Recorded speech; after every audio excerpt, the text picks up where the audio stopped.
disculpen la demora, hubo algunos detalles técnicos. Esta es una sesión híbrida. Estamos presentes aquí físicamente algunas personas y la conexión remota es la que nos estuvo causando un poquito de problema. ¿Me escuchan bien? ¿Me veo bien? Espero que sí. Bueno, voy a hacer una presentación de un tema muy relevante acorde al patrocinio del laboratorio de hoy, que es Laboratorio Aspen, y es sobre artritis reumatoide temprana. Es una revisión bibliográfica que hice y vamos a cargar la presentación.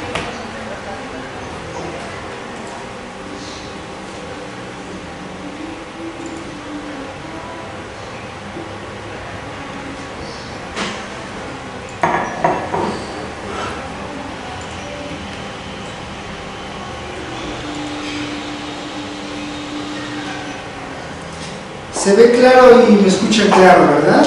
Cualquier tema me avisan, por favor. Bueno, les comentaba que era una sesión patrocinada por el laboratorio Aspen, donde vamos a abordar este contenido: el concepto de la artritis reumatoide temprana, las etapas evolutivas, las manifestaciones clínicas, temas diagnósticos, terapéuticos. Muy someramente vamos a ver algunas generalidades de la indometacina y al final un caso clínico. Todo eso, insisto, es una revisión bibliográfica. Bueno, en cuanto al concepto, es un tema que todavía no está consensuado el diagnóstico, la definición, porque aún hay muchas diferencias entre colegios, instituciones y demás, pero bueno, comparten una característica muy importante. Se menciona que es de carácter inflamatorio, es una enfermedad inflamatoria crónica, de carácter autoinmune y posiblemente tenga un impacto a nivel sistémico. La artritis reumatoide afecta a la membrana sinovial, tanto de pequeñas como grandes articulaciones, sobre todo las de la mano, las articulaciones pequeñas. Para que se denomine artritis reumatoide tiene que estar con un compromiso de 3 o más articulaciones, o sea, poliarticular y de manera simétrica. Su etiología sigue siendo un tanto imprecisa. Hay muchos factores que intervienen en ello y suele aparecer alrededor de los 30 años, entre los 30 a 45 años. ¿Cuál es la prevalencia de esta enfermedad? En México también hay números muy ambiguos, pero esta es una cifra que encontré más veces, el 1.6%. Si tenemos el estimado de que actualmente somos 129.388.467 personas, equivaldría a que haya más de 2.700.000 personas con artritis reumatoide en México, de las cuales las mujeres son las que tienen esa mayor incidencia, 7 a 1. También encontré cifras dispares que van de 4 a 1 a 7 a 1, pero no cabe duda que la mujer es quien tiene más esa afectación. La etiología sigue habiendo, insisto, imprecisiones en ello. Se han hecho pruebas incluso de inoculación de agentes infecciosos o exposición a agentes químicos, pero aún no hay nada concluyente de varios artículos, incluso recientes. A grosso modo se menciona temas genéticos, definitivamente, el tabaquismo, o sea, un estado proinflamatorio constante, obesidad, comparten esa misma característica, hormonas sexuales, cambios en la microbiota intestinal, bucal y afecciones pulmonares y enfermedades periodontales. Se mencionan 4 etapas evolutivas de la enfermedad. Las agrupan de esa forma de acuerdo a la aparición de los síntomas que se van dando en torno al tiempo. En la primera etapa, muchas veces es asintomático el paciente, pero tiene de base un riesgo genético y se empiezan a dar algunos desequilibrios en su sistema inmune. Incluso es cuando ya se empieza a activar ese estado proinflamatorio a nivel muy escaso, pero ya se empieza a activar por todo esto del desequilibrio inmune y el riesgo genético que podría tener.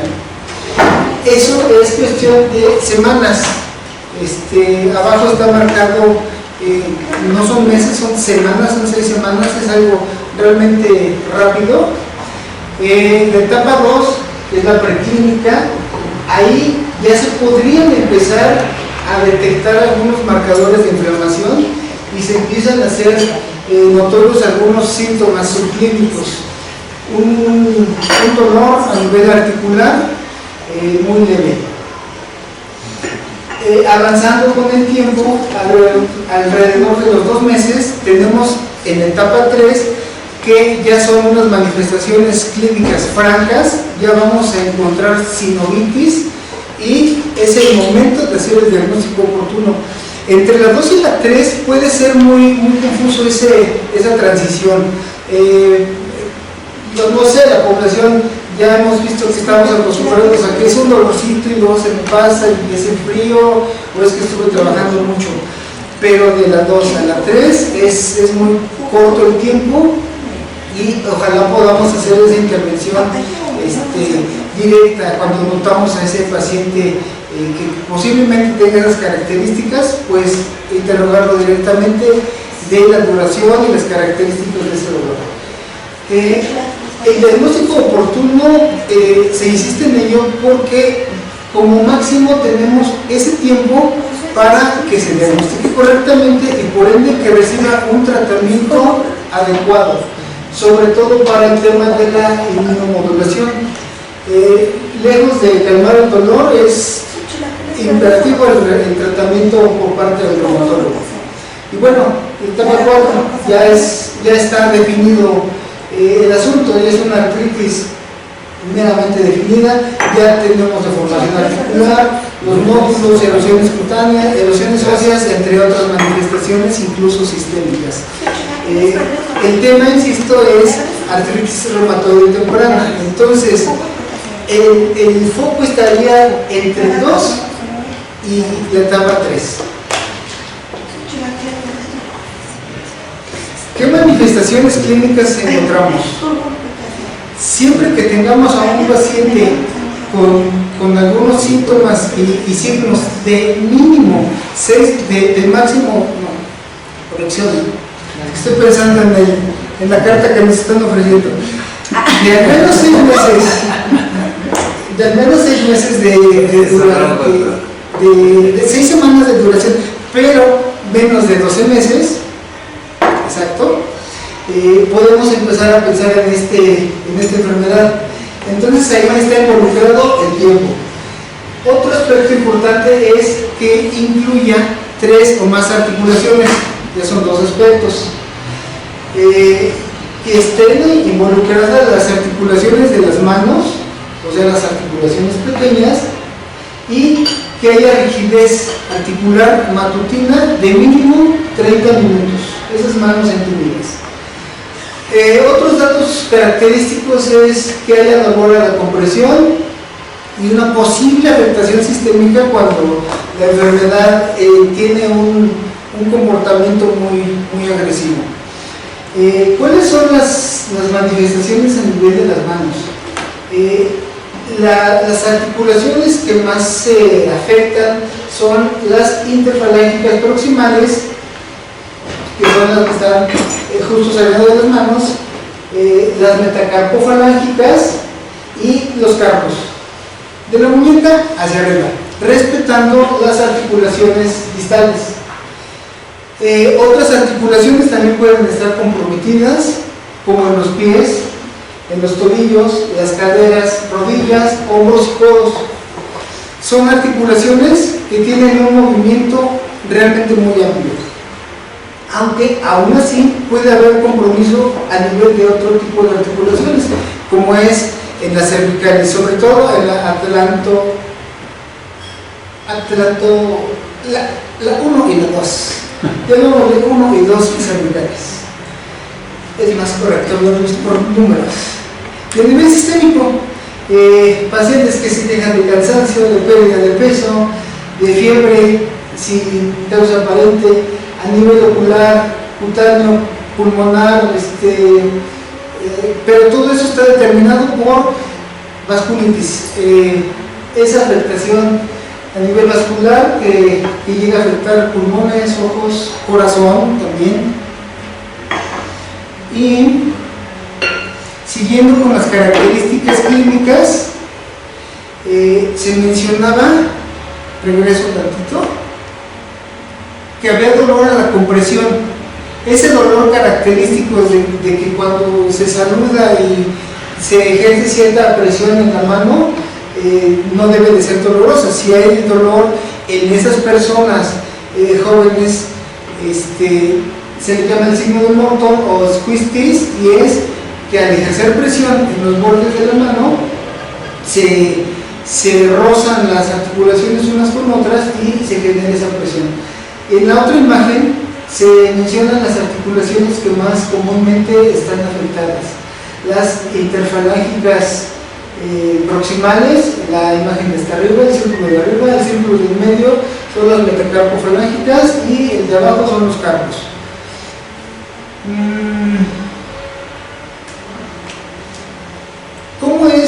¿Cómo es el tema del diagnóstico? ¿Vamos bien hasta ahora? Sí. Sí. ¿Cómo es el tema del diagnóstico? Hay que indagar con mucha precisión, con una historia clínica, para detectar si ese dolor cumple con esas características o es secundario a otro tipo de afectación, un sobreuso, una alteración postural, alguna enfermedad metabólica, ósea, en fin. Bueno, la historia clínica y también basarnos en los criterios del Colegio Americano de Reumatólogos en conjunto con una asociación europea, que la última guía es la del 2010, la cual tiene 4 dominios, y para que se considere la enfermedad debe de tener un puntaje mínimo de 6. Ahorita la vamos a ver. Comprende esos 4 dominios: que haya afectación articular, que algunas pruebas serológicas tengan cierto nivel, que los reactantes agudos estén presentes y la duración de la sintomatología. Más de 6 semanas, menos de 12 meses. Este es un pequeño cuadro de esos criterios del Colegio de Reumatólogos. Está en la parte de arriba la afectación de las articulaciones. Cuando hay una articulación grande afectada, no tiene valor, tiene una calificación de 0. Aunque cuando hay más de 2 a 10 articulaciones grandes, ya tienen un valor. Y así, conforme va avanzando el número de articulaciones, o estas son las pequeñas, las que están involucradas, van teniendo un puntaje mayor.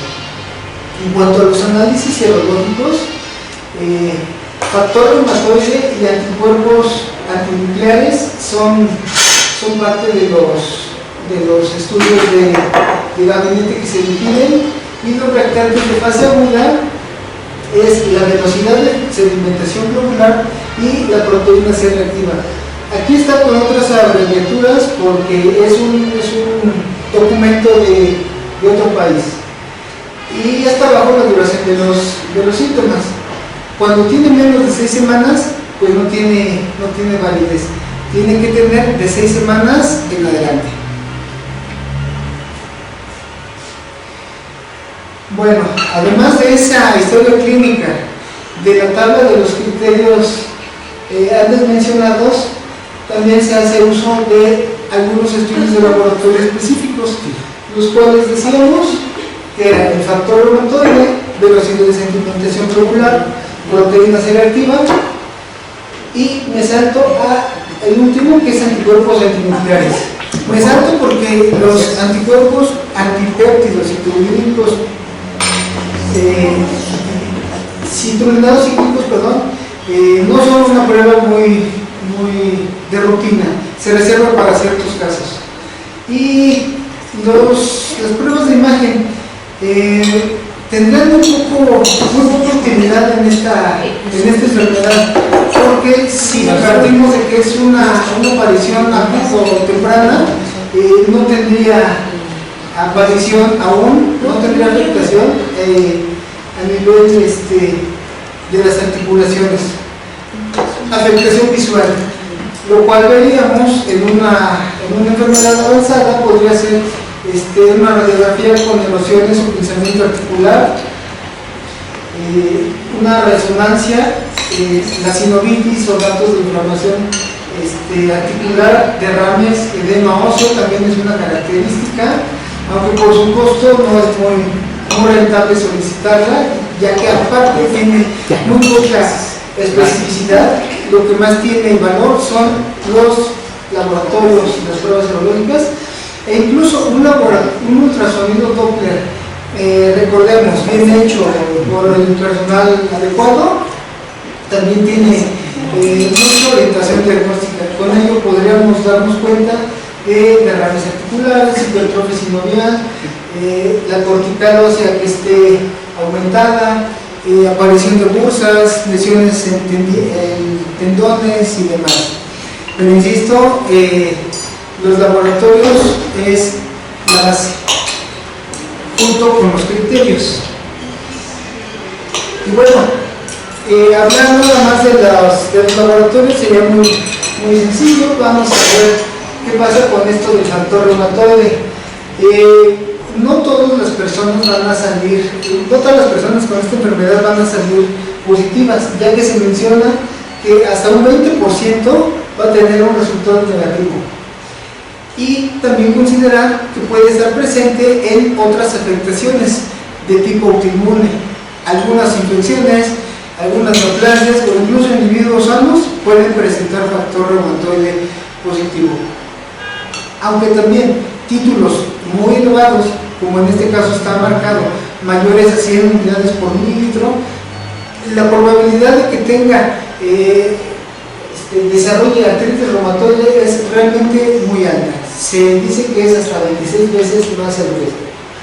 El siguiente es la velocidad de sedimentación globular, que al igual que la proteína C reactiva, decíamos que eran reactantes de fase aguda. El resultado cambia de manera abrupta, por eso se considera de esa índole, y nos indican el grado de actividad de la enfermedad. A menor grado, menor título de ese marcador. Los anticuerpos antipéptidos determinados cíclicos, los anti-PCC, es un estudio que, si está hecho de manera adecuada, o sea, con una prueba de ELISA de tercera generación, tiene una sensibilidad y especificidad muy alta, hasta del 98%.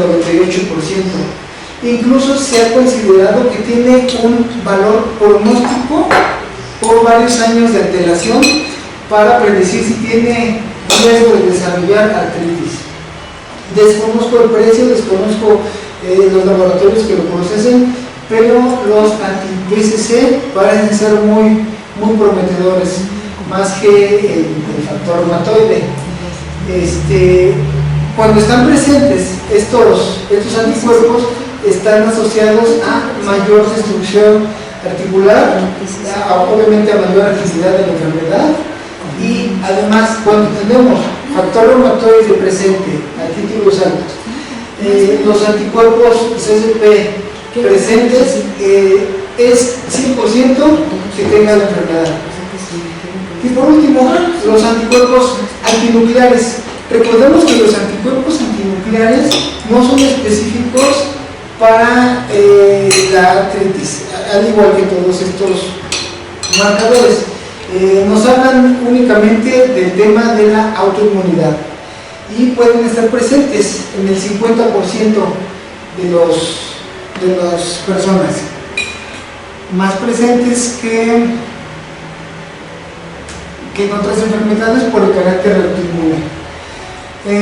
Si bien antes de recurrir a los estudios de laboratorio tenemos al paciente con afectación articular, con artralgia, siempre se nos tiene que cruzar por la mente nuestros diagnósticos diferenciales. A nivel articular podemos pensar en artritis por cristales, artritis notosa, sarcoidosis, espondilitis anquilosante, aunque se manifiesta más a nivel de la columna, puede también afectarse en la artritis, manifestarse la artritis en la columna. Propiamente lupus, psoriasis, artritis psoriásica o artrosis, que es un tema completamente distinto, su carácter no es autoinmune. Otros aspectos son algunos tipos de cáncer. Hay varios cánceres que afectan articulaciones, aunque la mayoría afecta una sola articulación, es monoarticular, pero la artritis, como es poliarticular, y uno de nuestros diagnósticos diferenciales podría ser las neoplasias, la única que tiene ese impacto poliarticular es la leucemia. Síndrome de linfoma y linfomas, como son linfoma de Hodgkin, porque son los que se van más a nivel de ganglios. No sé si también afecte a nivel articular y cuántas articulaciones pueda afectar. Afecta también. Ok, gracias, doctor.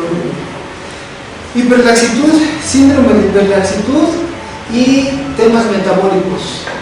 Incluso también decíamos que algunas cuestiones infecciosas, algunos virus como la hepatitis C, la enfermedad de Whipple, Lyme y un síndrome post-estreptocócico. Cuando tenemos estas otras, consideramos esas otras enfermedades, si bien algunas se acompañan con fatiga, pérdida de peso, dolor articular y demás, fiebre, es por eso que tenemos que ser muy juiciosos al pedir nuestros estudios de laboratorio. Me regreso tantito para que no nos vayamos con esto del tratamiento. Olvidé mencionar que dentro de las pruebas diagnósticas, si bien ahí describí nada más las pruebas específicas para la enfermedad, es una necesidad de tener los laboratorios básicos para tener ese panorama global de nuestro paciente, para así saber si tiene esa predisposición a tener algún tema metabólico, alguna enfermedad por cristales o algún aspecto infeccioso. No sé, creo que vamos bien con tiempo. De los aquí presentes, ¿qué podríamos encontrar en unas pruebas de laboratorio? A lo mejor, antes de que pensemos que fuera artritis, engañándonos tantito. Si estás en una fase aguda, encuentras mucho leucocitosis, pero con neutrofilia. Entonces, tienes que hacer como que, primero tienes que estar vigilando al paciente. Si te llega en el proceso agudo, seguramente nos podría llegar en un proceso agudo, dependiendo de su sensibilidad o su tolerancia al dolor, podría llegarnos antes de las 6 semanas. Entonces, si no le pediste en ese momento, a lo más que le pides en las primeras 6 semanas son las radiografías, porque es lo que vas a hacer. Y si no, casi a todos les manejamos el AINE. Le manejas un AINE, 3 semanas, se remite el cuadro agudo y tendría que regresar, porque va a regresar y decir, oiga doctor, ¿qué cree que tenía dolor? Me dio tratamiento, se me quitó, pero lo dejé, llevo una semana sin tratamiento y volví a empezar con el dolor. Exacto. Entonces ahí es donde empiezas a hacer estudios. La GOT de base, tal vez la radiografía. En mi caso es mucho de que si tocaste al paciente y estás viendo que trae el proceso inflamatorio, a lo mejor yo suelo preguntarles mucho sobre cómo están teniendo la humedad en cavidades, porque el paciente con artritis suele tener una humedad disminuida en las cavidades, que habla de sequedad de boca, disminución de la filantez de la lágrima, por ejemplo. Y si hay antecedentes directos en la familia con artritis reumatoide, pues entonces es muy fácil que yo les diga, ¿sabe qué? Vamos a hacer estudios. Claro, se camina más. Pero si es antes de las 6 semanas, a veces es un poco complicado. Gracias. Cuando ya llevas más tiempo, y eso es el gran problema, yo creo, con la artritis reumatoide, porque llegan en el agudo, les das cualquier AINE, no necesitas incluso darles el esteroide, sino darles el AINE nada más, va a haber una disminución notable de cuerdas. Y eso pues nos va a dar para que digan, bueno, es una inflamación articular, punto. Si no hay cambios importantes, pues no lo vas a pensar. Y regularmente lo que hacemos casi todos es que te llegue el paciente y que te dice, ya veo 3 médicos en el último año y estoy presentando el dolor articular y sigue o está repitiéndose. Y entonces ya lo piensas. Pero cuando hablas de las primeras 6 semanas, que es donde tendríamos que captar a este paciente, ahí es donde siempre tenemos el problema.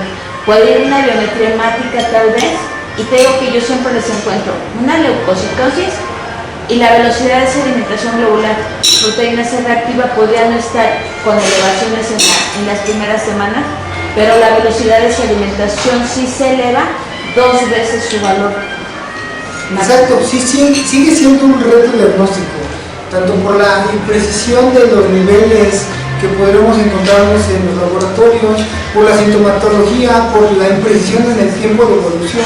Es difícil tener esa certeza.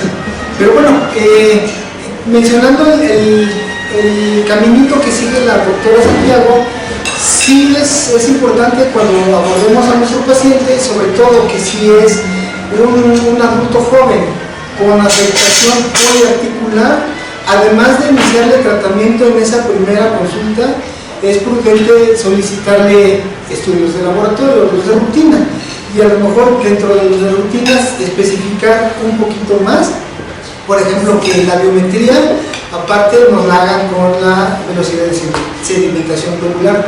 Dentro de su perfil bioquímico, en vez de pedirle de la química de 6 o de 8, pues pedirle una más amplia, donde muchas veces ya se incluye la proteína C reactiva.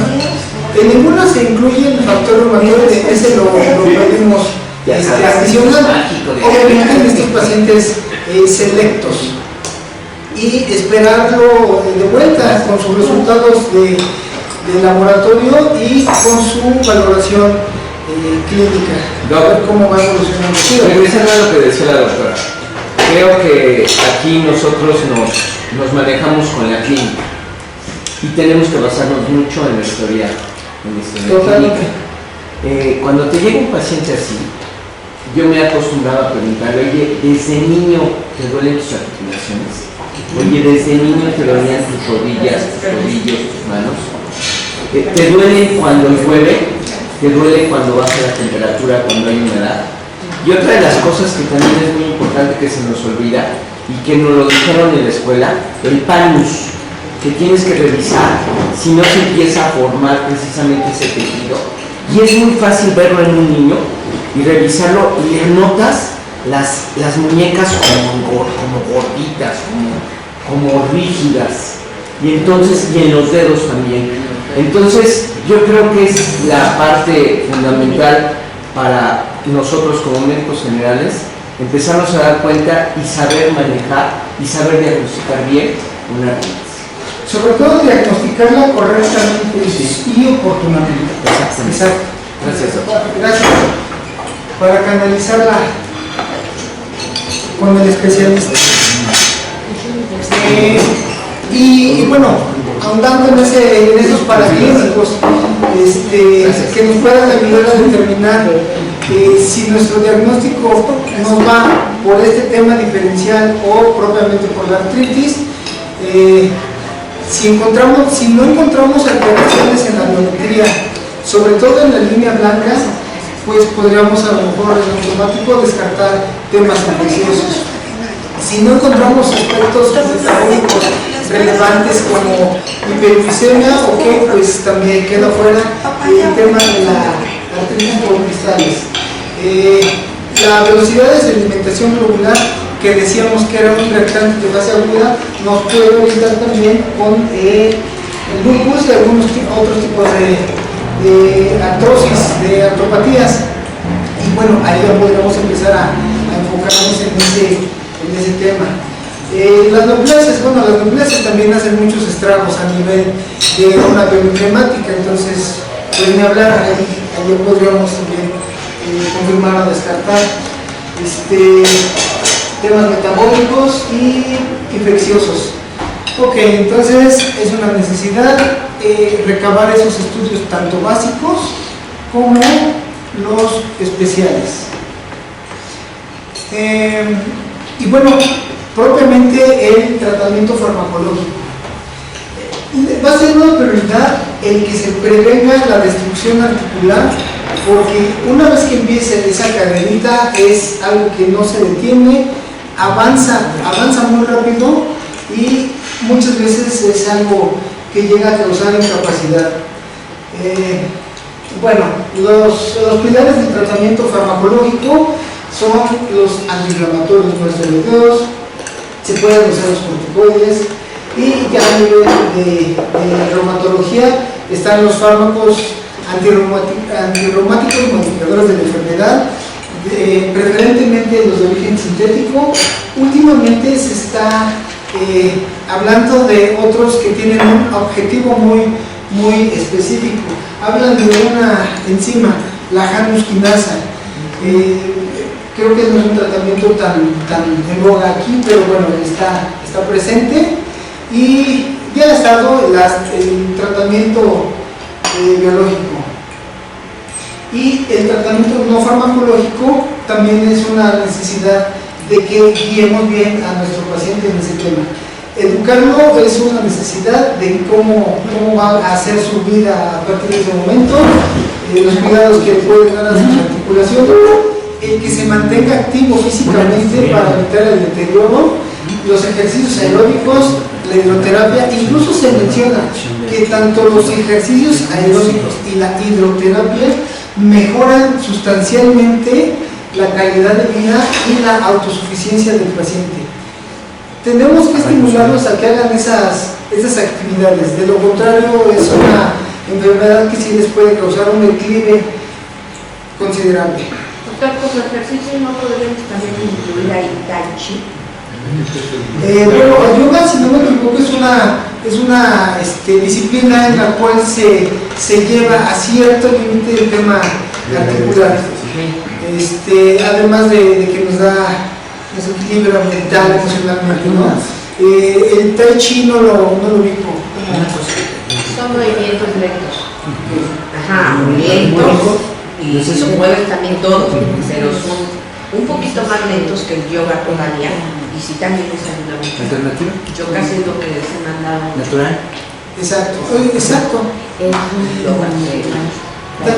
Sí, incluso también la literatura hacía énfasis en el ejercicio aeróbico, pero tengo una paciente con una artritis reumatoide temprana, tiene 40 y tantos años, fue diagnosticada de manera tardía, ya está limitada, pero empezó a hacer fisioterapia con un chico que le pone a hacer ejercicio con peso. Es un peso simbólico, claro, porque las condiciones de la paciente ya son muy delicadas. Aunque ese ejercicio le ha ayudado mucho a que recupere su autosuficiencia. No podía vestirse, no podía cambiarse, no podía asearse y ahora ya hace muchas de esas actividades.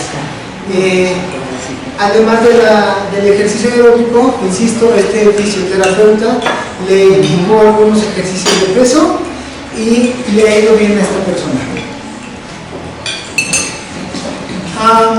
Este es un cribado que, como ven hasta arriba, es para seguimiento, no es tanto para diagnóstico. Una vez que ya tenemos a nuestro paciente diagnosticado y que ya lo analizamos oportunamente con el reumatólogo, es muy probable que vuelva con nosotros y por distintas situaciones, incluso a veces por la misma enfermedad. Una manera muy útil de hacer ese seguimiento es con el DAS-28, Disease Activity Score 28, que hace seguimiento de 28 articulaciones. En el cuadro superior izquierdo tiene el cuadro para que se ingrese el número de articulaciones dolorosas que percibe el paciente y abajo las articulaciones que nosotros percibimos inflamadas. Tiene el punto de vista de ambos. Y del lado derecho es la misma información, pero en vez de numerito tiene unos recuadros para que lo palomeemos en las articulaciones que están afectadas. Nos dice cuáles son esas articulaciones por imagen. En medio ingresamos los datos paraclínicos, los reactantes de fase aguda. Ya no un factor reumatoide, ya sabemos que lo tiene. Ya no los anticuerpos PCC, ya sabemos que tienen enfermedad. Más bien los reactantes de fase aguda. Velocidades de alimentación o proteínas reactivas. Aquí nos da el chancecito de meter la velocidad de sedimentación molecular, teniendo desde 0 hasta 200, y abajo nos da también la oportunidad de que ingresemos el dato que percibe el paciente. Tenemos que estar en ese equilibrio en cómo se percibe el paciente y en cómo lo percibimos nosotros. Entonces esta DAS 28 nos da esa oportunidad. Abajo decía es el valor donde el paciente ingresa de 0 a 10 su estado de salud. Al final nos da el resultado, nos da una puntuación, metí unos datos al azar y metí una puntuación de 6.33, lo cual lo cataloga como una actividad de la enfermedad grave. Pero bueno, es para dar seguimiento. Cuando vemos que nuestro paciente tiene un DAS a lo mejor muy elevado, pues sería conveniente hacerle esa indicación. Algo nos está faltando, o nos está faltando que se apegue a su tratamiento farmacológico, o nos está faltando que el mismo paciente se aplique con sus terapias, con su ejercicio, no lo sé, pero bueno, habría que hacer ese seguimiento para cada vez bajar más la puntuación. Por cierto, está disponible en línea, bastará que lo googleen, DAS 28, y hay varias plataformas que dan acceso libre. Uno de los pilares del tratamiento son los AINES, es nuestra primera opción terapéutica. La indometacina tiene muchas ventajas. Bueno, es un derivado del ácido inolacético, inhibe tanto la COX-1 como la 2, principalmente la 1, y tiene una alta eficacia tanto como analgésico como antiinflamatorio, sobre todo a nivel periférico. Puede disminuir ligeramente los títulos de factor reumatoide, pero no modifica la enfermedad. Habría que ser cautelosos para cuando indiquemos el fármaco y a la vez indiquemos los estudios de laboratorio. También cuando acude el paciente, cuando sé que el tratamiento que le voy a dar puede modificar el curso de los resultados, les hago el hincapié de que primero hagan sus estudios laboratoriales y en ese mismo día pueden iniciar su tratamiento para evitar ese sesgo, ese falso positivo, falso negativo, no lo sé. Puede modificar el factor reumatoide, decíamos, está indicado totalmente por las guías para tratar las enfermedades reumáticas, y sus dosis son muy modificables. Va desde 25 miligramos, que es la cápsula lo que contiene, se le puede indicar cada 8 o 12 horas, y lo máximo sería 200 miligramos por día. Como todos los fármacos, AINES tienen algunos efectos adversos. En este caso, a nivel gástrico, como disminuye la producción de moco gástrico, pues nos podría predisponer a lesiones por ácido. A nivel renal, por el aclaramiento renal que conlleva. A nivel hepático, por el metabolismo hepático que conlleva. Algunos aspectos neurológicos, cardiovasculares también se han descrito. Contraindicaciones de indometacina, temas hematológicos, discrasias sanguíneas, coagulopatías, tratamiento concomitante con anticoagulantes, cuando hay atopia a nivel respiratoria, llámese asma, llámese rinitis alérgica, y cuando haya un tema metabólico, deficiencia de la glucosa 6-fosfatidesclorogenasa.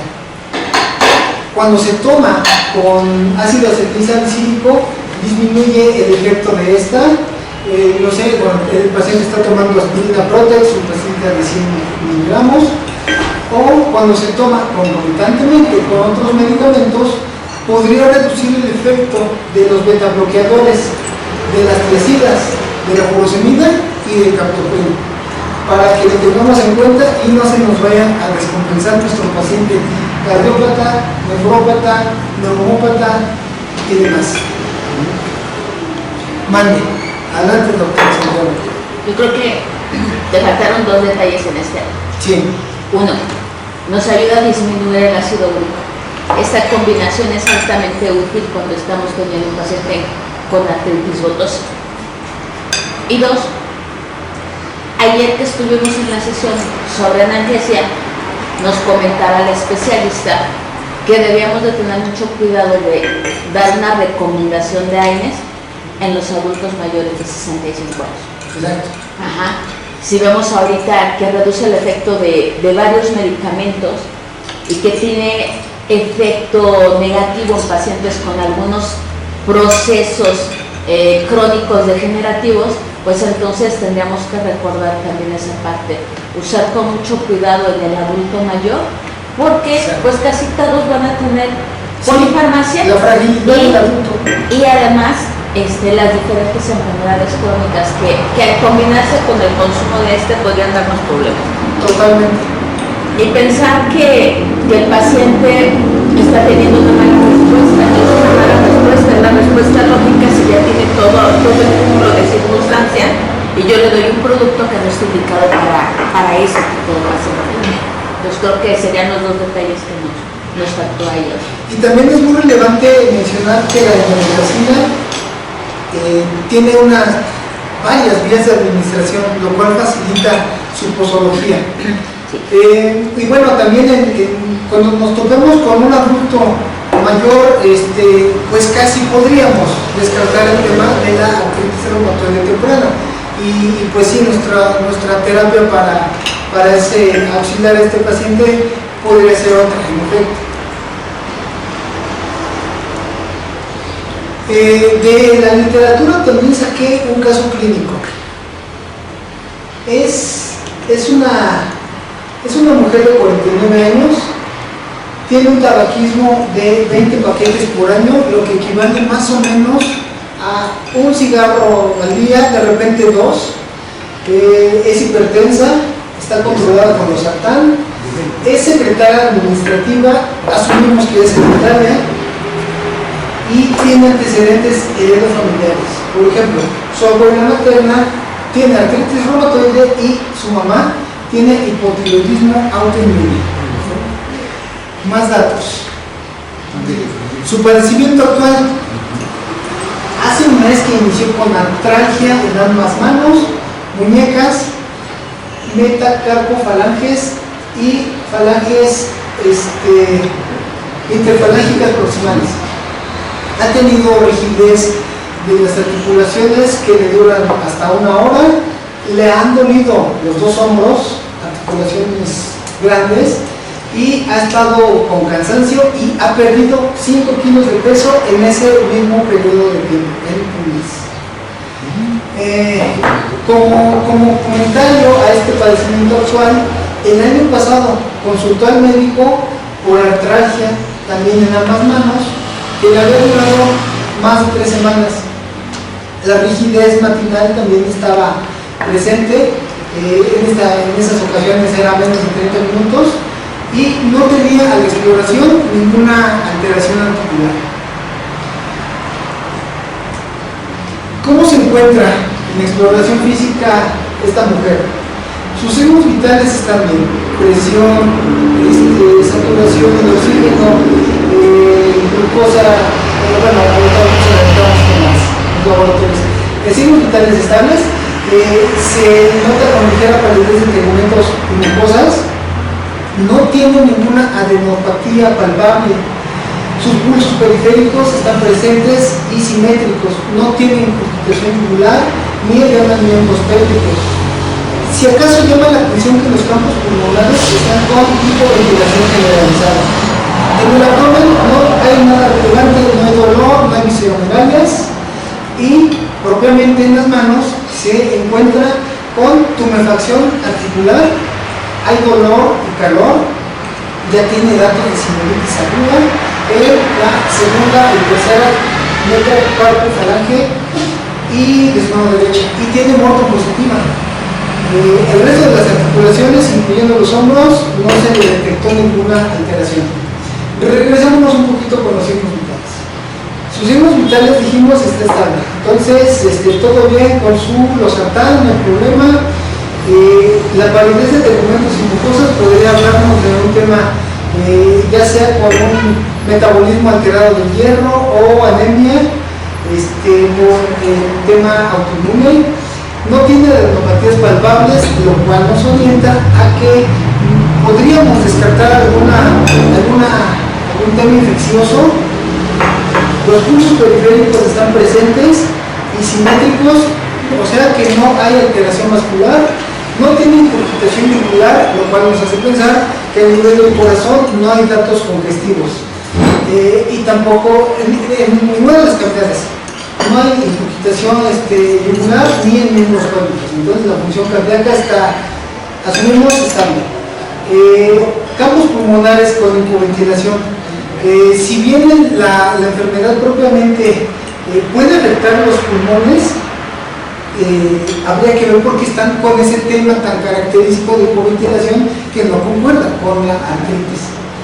Y bueno, ni hablar de la exploración que se le halló en las manos. Siguiendo con el caso, se le solicitaron laboratorios. Se encontró con una biometría de hemoglobina de 10.8, un valor ligeramente disminuido, no es demasiado. Volumen corpuscular medio, 79 hectolitros, hace referencia igual a este tema de la predisposición a la anemia. La concentración media de hemoglobina corpuscular, 25 gramos, igual es algo muy sutilmente por abajo y el resto está normal. La línea blanca está normal. Sí, doctora. ¿Cuándo fue su fecha de última regla para estos estudios? No aparecen los datos. Porque habría que descartar que estuviera cerca el periodo para esa hemoglobina, pero en una mujer de más de 40 estamos esperando que tenga hemoglobinas superiores a 13, no inferiores a 13. Incluso si tuviera 12, aunque se considera dentro de los laboratorios generales dentro de parámetros, ya 12 nos tendría que estar dando una señal de alarma. Si hay palidez y tengo este hemograma, yo estaría sospechando automáticamente antes de que me dijeran pues, que el proceso está siendo de artritis reumatoide, porque es muy común que la paciente, la femenina con artritis reumatoide, presente anemia. Otra cosa que habría que buscarles es si no está tirando proteínas en orina. Exacto. Porque va muy de la mano la presencia de la anemia con la proteinuria. Y eso sin tener otros síntomas más, hasta sin hacerle el perfil de artritis, ya te podría orientar hacia ese posible diagnóstico. Por supuesto, aunado a los test que existen, claro que sí. Se menciona en cuanto a las pruebas de función renal que no hay ninguna alteración, no hay proteinuria, no hay retención de SOADOS, está bien. A nivel empírico también se encuentra estable la mujer, no tiene temas metabólicos, su glucosa está bien, y se le hicieron también algunos estudios de serología viral, las cuales salieron negativas. Entonces, con estos estudios ya estamos como que descartando algunos de los diagnósticos diferenciales que habíamos considerado, que habíamos mencionado. No. Sí. Digo que bajó 5 kilos de peso. ¿Cuál era su peso? y dice glicemia normal. ¿Cuál es la glucosidad? Porque a veces sí nos engaña eso. Claro, totalmente. Yo no quise modificar el caso clínico para dejarlo intacto y no ni quitarle ni ponerle, pero no estaba registrado el dato. No sé, asumo que no se practicó o no era relevante, no lo sé. También se le pidió una radiografía por el tema de la hipoventilación. Se detectó con signos de atrapamiento aéreo. Una vez descartados nuestros otros diagnósticos diferenciales, pues ya se está encaminando más el asunto a artritis reumatoide. Nuestro diagnóstico presuncional va hacia la artritis reumatoide. Exacto. Y seguimos. El doctor García mencionó un poco, y sí, ahorita lo mencionan más adelante la homeopatía que está presente.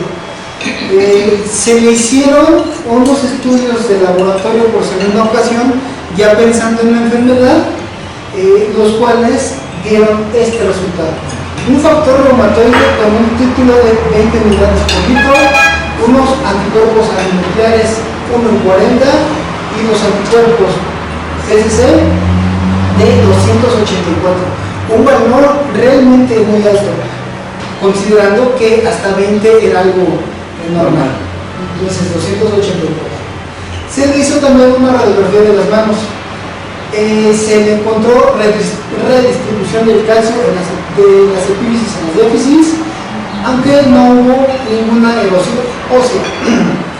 Esa radiografía es la que está más clara respecto a este dato. Las epífisis con menos densidad ósea que las diáfisis. Y la imagen de la derecha es también un dibujo, un esquema de las interacciones radiológicas que podrían llegar a encontrarse en los pacientes con artritis. No es parte del caso clínico que hizo la persona, que hizo la doctora, pero vaya, considero relevante meter los otros datos que posiblemente se nos ocurran, que pueda tener, pues ahí los describen. Aunque cabe mencionar que esos datos ya son de una artritis que ha tenido un cuadro evolutivo mayor. Entonces, de manera temprana encontraríamos la redistribución del calcio.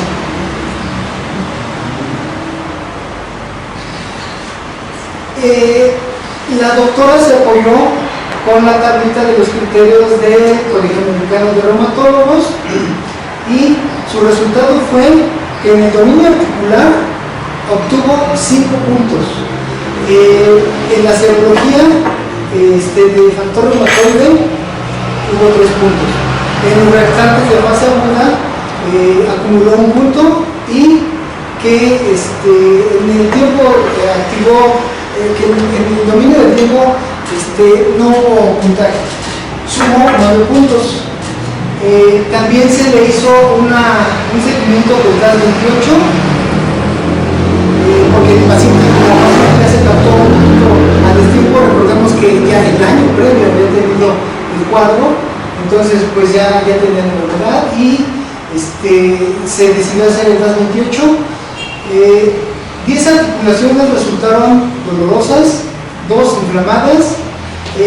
La paciente refirió su nivel de malestar en nivel 4 de la escala visual análoga de 0 a 10, y el número que en este caso, el reactante de fase aguda que se usó fue la proteína C reactiva, obteniendo un valor de 35, y la sumatoria al final fue de 4.46, lo cual nos dice que es una enfermedad activa moderada. Es algo, creo yo, satisfactorio. Se pudo controlar un poquito la enfermedad, sintomatológicamente también, aunque no las describe que todavía está activa. Entonces es una paciente que aún va a estar en tratamiento. Y sí, además del tema articular, la paciente tenía una neumopatía que, a pesar de que no era un tabaquismo tan fuerte, le estaba generando enfermedad pulmonar obstructiva crónica. Sí, y que podríamos pensar pues nada más es una día, pero sumándolo ya fue algo realmente demasiado. Si arriba de 20 Sí. años. Y sobre todo cuando también se tiene ese tema genético, esa predisposición genética, a que haya una inestabilidad y bastará algo que lo agrega de manera mental y todo esto, toda esta cascada empieza. Es importante recalcar que siempre que haya una tránsfera simétrica en ambas manos, en un paciente joven, tenemos ese tiempo contado, tenemos ese tiempo muy limitado, se le llama ventana de oportunidad, que es de 4 a 5 meses, para que evitemos que nos caiga este paciente en incapacidad funcional, en deformidad, en destrucción ósea y en demás implicaciones sistémicas que nos lleva a la enfermedad. ¿Algún comentario al respecto? Yo creo que el gran problema en la artritis reumatoide en general siempre va a ser que nos pasamos la ventana de oportunidad. Sí. Si nos guiamos por el caso que acabas de describir, la paciente tuvo un proceso articular un año atrás, en 3 ocasiones, con duración de 3 semanas. Entonces, nuestra ventana de oportunidad con ella fue el año pasado. Y no nos dimos cuenta. ¿Por qué? Pues porque en muchas ocasiones ocurre lo que yo les platico a mis pacientes. Hoy viene el paciente conmigo y en 2 o 3 meses que repite el problema no viene conmigo porque se imagina que yo no voy a resolver ese problema y se va con el doctor Monroy y como el doctor Monroy le solucionó el problema igual que yo y en el agudo nada más, pues entonces en el siguiente cuadro ya no va a ir con el doctor tampoco, pues no otra vez voy a tomar, o se toma, porque dice, bueno, me quitó tomar tal producto, ahora me quito mi tratamiento, gracias. Y eso hace que nuestra famosa ventana de oportunidad se aleje mucho de lo que podemos hacer por el paciente. Yo me he encontrado, porque lamentablemente en la zona en la que está el consultorio, en la zona que he vivido los últimos 50 años, sí hay una cantidad impresionante de gente con enfermedades articulares por procesos autoinmunes. Hay mucho artritis reumatoide, pero también hay mucha artritis psoriásica, síndrome de Sjögren, hay pacientes que están cursando con lupus y con inflamación articular por lupus. Entonces, yo sí veo muchos cuadros complejos o complicados. Y es en donde dices, bueno, la ventana de oportunidad pues está complicada. Y siempre ocurre esa parte de buscar la forma. Yo creo que deberíamos de tener en mente que si estamos en una zona, como me pasa a mí, en la que vamos a hacer un diagnóstico muy recurrente de un padecimiento, porque además ubicas a las familias. Dices, la familia Becerril, de aquí al menos tengo 10 pacientes de diferentes áreas que tienen artritis reumatoide. Cuando viene una personalidad de la familia Becerril con dolor articular, pues entonces lo que tengo que hacer es empezar a buscarle, ¿no? Pero vamos, sí es importante por eso hacer, como siempre, una historia clínica completa, investigar muy bien, hacer las preguntas muy referenciadas para ver si no se nos está escapando algo. En mi caso, tengo 3 familias con síndrome de Sjögren que se han ido diagnosticando cada vez a más temprana edad. Entonces, la ventana de oportunidad la tenemos que buscar y eso sí es bien importante. Recordar que un tratamiento como el que hoy nos ofrece Aspen sí es para el proceso agudo, pero no es el tratamiento para modificar la enfermedad. Entonces, sí estar pendientes de hacer el diagnóstico oportunamente para poder hacer la modificación de la enfermedad, que sería al final del día nuestra meta principal. O al menos retrasar las indicaciones de deformidades. Sí, ahí realmente aquí tenemos un problema nosotros los médicos, ¿verdad? Porque nosotros somos los que alargamos, por eso nosotros alargamos, ¿verdad? porque tomes esto, ya se lo va a quitar. Porque todavía cuando yo estaba estudiando medicina, nos decían todavía algunos médicos, el médico está para atender enfermos, no sanos, ¿verdad? Si está sano no me ven, le duele algo, no me venga a quitar el tiempo. Y la otra era ya cuando ya estaba enfermo, tómese esto y se le va a quitar, ¿verdad? Pero es que doctor, no se preocupe, con esto se va a sentir mejor y ya no hay ningún problema. Estoy hablando de los años 70, ¿verdad? Y esto pues, ya nos llegó en la actualidad en que el paciente acude a comprar medicamentos para que le quiten el dolor y ya no vemos ventanas de oportunidad, ya las vemos capeadas, porque el paciente ya lleva un año tomando ciertos medicamentos que incluso ya se quedó hasta tieso el pobre. Es necesario, como dice la doctora, sí ver a la familia y educar a esa familia, pero cuando uno empieza a meterse un poquito más, ya no les gusta a la familia, ¿no? Porque piensan que no, a mi papá nunca le pasó, a mi mamá tampoco, a mí digo, pues es que en ese entonces no había un diagnóstico tan precisos, ¿verdad? Como lo podemos tener ahora. Entonces, sí hay una necesidad de una educación al médico, y esto, al médico, perdón, al paciente, y no, pues no nos corresponde tanto a nosotros.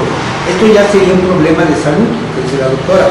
Ahí donde está ella, ¿cuántas personas tienen sobrepeso, obesidad, EPOC, por la zona donde vive? Y lo dejan pasar, y le siguen dando a su hijo, al nieto, sus medicamentos.